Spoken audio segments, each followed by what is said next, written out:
Si les femmes là pouvaient vous dire la vérité, que ça, quand ça remonte en un mois, elle couche avec son mari combien de fois? Mais il rencontre l'autre ami pasteur combien de fois? Parce que leur Dieu les oblige à coucher ensemble. Ils sont là, ne les voyez pas comme ils portent les costumes, ils sont habillés comme ça, horrible. On dit que c'est honteux ce qu'ils font dans le noir. C'est honteux ce qu'ils font cacher là. Vous êtes là, vous partez dans les églises des hommes impudiques. Vous dites qu'ils vous prêchent la parole de Dieu. Ils vous parlent de quelle parole de Dieu? Ils vous parlent de quelle parole de Dieu? Ils ne sont même pas d'abord purs. Ils ne sont même pas capables de demander pardon à Dieu. Ils ne sont même pas capables de demander pardon à Dieu. Non seulement ils ne sont pas purs, non seulement ce qu'ils font dans le noir, ils n'ont même pas demandé. C'est pour ça que vous allez lire Isaïe chapitre 1. Le Seigneur dit que baissez vos mains là, vous qui tendez les mains avec les mains rependues du sang. Je ne vous écoute pas. Je suis fatigué de vos nouvelles lunes, de vos fêtes là. Je suis fatigué de vos jeûnes là. Ils font des jeûnes sataniques. Ils disent qu'ils louent quel Dieu. Continuons d'abord. Verset 6, si tu es une femme, si tu n'es même pas marié à un pasteur, tu es dans ta maison, tu es comme un pot de fleurs. Ça veut dire que tu es décoratif. D'accord? Je parle aujourd'hui à une femme.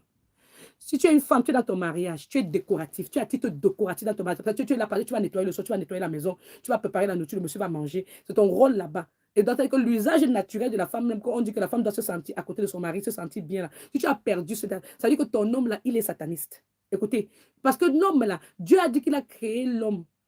Et puis, il a créé la femme à partir de la côte de l'homme pour que l'homme ne se sente pas seul. Pour qu'il l'accompagne. Ça veut dire que l'homme doit se sentir accompagné avec sa femme. Si vous ne pouvez pas partager le même lit, tu dors au salon, il dort dans la chambre. La lumière de l'éternel ne marche pas ensemble. Il n'y a rien à faire. Vous ne louez pas le même Dieu. C'est ça qu'on appelle incompatibilité spirituelle. Continuons. Et alors, c'est pour ça au verset 26 là, c'est pourquoi Dieu là, le Dieu là qu'ils ont mis là, il faut qu'il basse ça. C'est le Dieu des satanistes. Les a livrés à des passions infâmes. Quand les femmes ont changé l'usage naturel et en celui qui est contre nature. Donc, ils font des choses qui sont contre les femmes, qu'on ne les prenne pas devant, pas derrière. On les prenne, si tu vois même ce qu'on les fait là pour leur dire qu'on fait l'amour, elles doivent se lever à quelle oh, il y a des femmes là que franchement, je ne peux même pas envier une femme qui est mariée à un sataniste. Je ne peux même pas. Bon, je vous assure, c'est très dangereux. Alors, il faut savoir que quoi? On dit au verset 27, et de même, Romains chapitre 1, les hommes abandonnant l'usage naturel de la femme se sont enflammés dans leur désir. Écoutez, donc les hommes même qui sont dans les mariages aujourd'hui, pas seulement les pasteurs, même les hommes dans le monde normal, là, ils sont dans les mariages avec les femmes. Ils ont abandonné l'usage naturel de la femme. Ils se sont enflammés dans leur désir les uns pour les autres. Tout est écrit dans la Bible. Je vous explique aujourd'hui. Donc, on te dit dans la Bible que donc quand Satan a déjà pris le monde là, ça veut dire que vous allez voir des hommes qui sont même mariés, mais ils ont de l'amour pour un autre homme. Mais ils sont là. Ils sont mariés. Mais pourquoi ils se marient? Parce qu'ils veulent seulement que la société voit qu'ils sont mariés.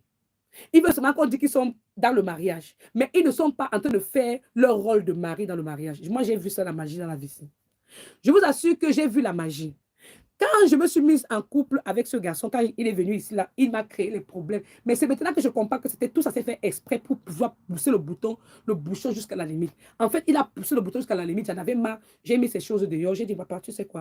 Je veux ma paix. Je suis fatiguée. Quand il est sorti, il allait vivre chez son ami. Et je vais vous dire que son ami, là, c'était déjà... Les sataniens se connaissent. Son ami, là, ne l'a pas fait venir de l'Afrique. Hein. Mais son ami, là, il s'était en contact avec eux. Il est arrivé là-bas. Il a fait 6 mois chez ce garçon-là. Mais quand il arrive chez ce garçon-là, si tu es chez ton ami et que tu arrives là-bas, tu as les problèmes avec ta femme. Parce que quand j'ai mis ces choses dehors là, je lui ai dit que papa, prends d'abord 3 jours. Prends 3 jours, tu dors à l'hôtel, voilà l'argent. Dors 3 jours à l'hôtel. Tu te poses la question si tu veux véritablement ce mariage. Parce que je n'ai jamais vu un homme. On dit que c'est l'homme qui doit créer l'amour, l'harmonie dans la maison. Mais c'est toi qui es le destructeur. C'est-à-dire que c'est toi qui nous empêches de dormir. Mes enfants ne dormaient plus tous les jours. Ils partent à l'école, ils dorment à l'école. Alors que l'homme, c'est lui qui attend 22 heures pour commencer à crier dans la maison comme s'il avait vu un fantôme. Et il est là, il dérange sur tout. Et je t'assure que c'était invivable. Invivable. Et c'est lui à 22 heures qui va aller prendre, il va prendre le pain, il va mettre dans la poêle, il va mettre quoi et quoi, ça sent dans la maison comme quoi, il va donner aux enfants de manger. C'est terrible.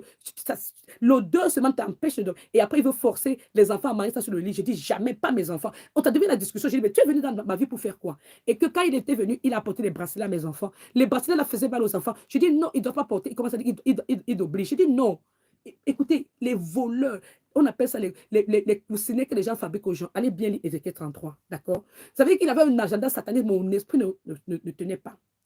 Alors, quand j'ai dit que bon, c'est bon, réfléchis si tu veux le mariage, c'est parce que ta mère était toujours là et sa mère est en train d'appeler chaque minute, chaque seconde, c'est trop beaucoup. Mais on va passer un peu.